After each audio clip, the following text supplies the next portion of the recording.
उपसहसंयोजी रसायन। ठीक है, इस यूनिट के हम कुछ ऑब्जेक्टिव क्वेश्चन आंसर देख लेते हैं।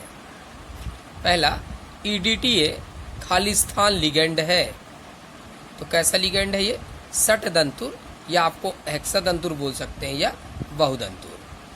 K4FeCN का होल 6 में Fe2+ की उपसहसंयोजन संख्या, उपसहसंयोजन अंक है। तो देखिए कितना लिखा है यहाँ पे, कितने लिगेंड है? 6, तो इसकी उपसहसंयोजन संख्या क्या होगी? 6। K4F6 खालिस्तान चुंबकीय गुण दर्शाता है, तो ये अनुचुंबकीय गुण दर्शाता है।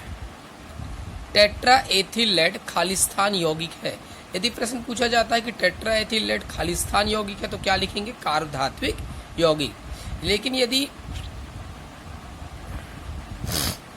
हाँ ठीक है, हीमोग्लोबिन आयरन का खालिस्तान यौगिक है, तो हीमोग्लोबिन आयरन का कौन सा यौगिक है? संकुल यौगिक है।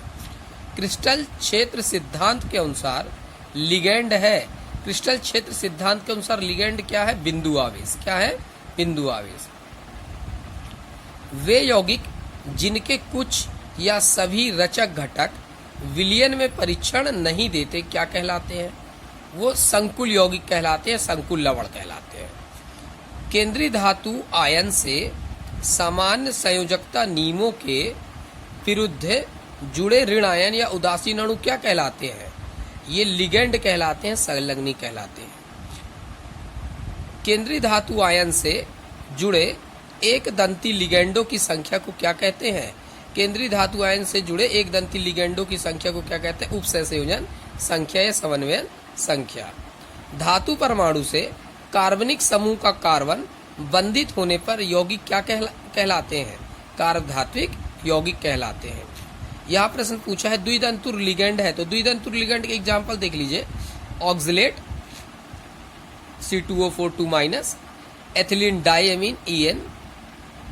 ठीक, इसे अब अगला प्रश्न, एम्बिटेंटेंट या उभयदंतुर लिगेंड है, तो एम्बिटेंटेंट या उभयदंतुर लिगेंड के एग्जाम्पल ये है, NO2 समूह, SCN समूह और CN समूह।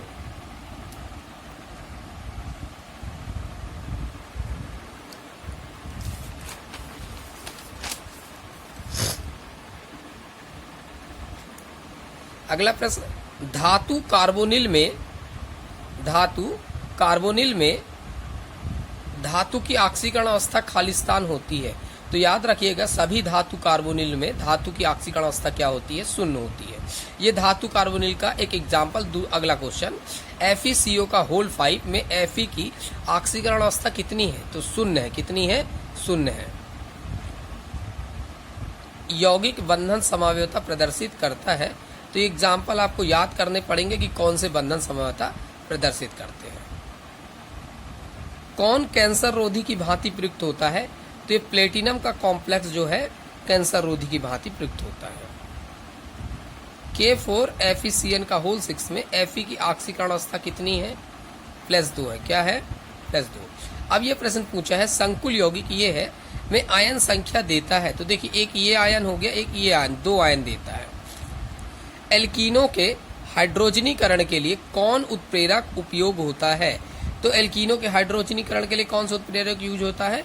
विल्किंसन उत्प्रेरक। धातु जो जिगलर नाटा उत्प्रेरक से संबंधित है, तो टाइटेनियम धातु जिगलर नाटा उत्प्रेरक से संबंधित है। ये फिर प्रकाशिक समावयवता रखता है, ये एग्जाम्पल देना होगा। EDTA में उपसहसंयोजन संख्या कितनी है? 6 है। पोटेशियम फेरोसाइनाइड का अणु कितने आयन देता है? तो ये 4 ये और 1 ये, 5 आयन देता है। संकुल ये दिया हुआ है में Fe की उपसहसंयोजन संख्या व ऑक्सीकरण संख्या है, तो ये द्विदंतुर लिगेंड है ना, और ये 3 है, 2 × 3 = 6। तो इसमें इसकी समन्वय संख्या या उपसहसंयोजन संख्या कितनी होगी? 6, और 6 - 3, तो ऑक्सीकरण संख्या कितनी होगी? 3। अगला प्रश्न, ये प्रश्न अक्सर करके आता है परीक्षा में।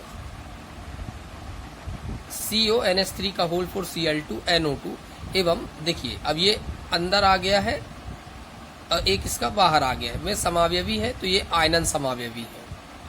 उपसहसंयोजी यौगिक के लिए वर्नर के सिद्धांत के अनुसार प्राथमिक संयोजकता कैसी होती है? तो उपसहसंयोजी यौगिकों के लिए वर्नर सिद्धांत के अनुसार प्राथमिक संयोजकता आयनिक होती है। क्या होती है? आयनिक होती है।